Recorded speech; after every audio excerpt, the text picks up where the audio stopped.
والشمس وضحاها والقمر إذا تلاها والنهار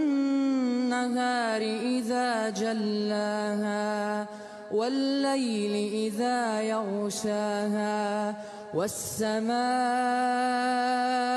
وما بناها والأرض وما طحاها ونفس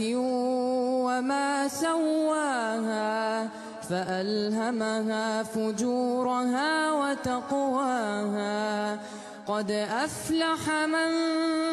زكاها وقد خاب من دساها كذبت ثمود بطغواها إذ انبعث أشقاها فقال لهم رسول الله ناقة الله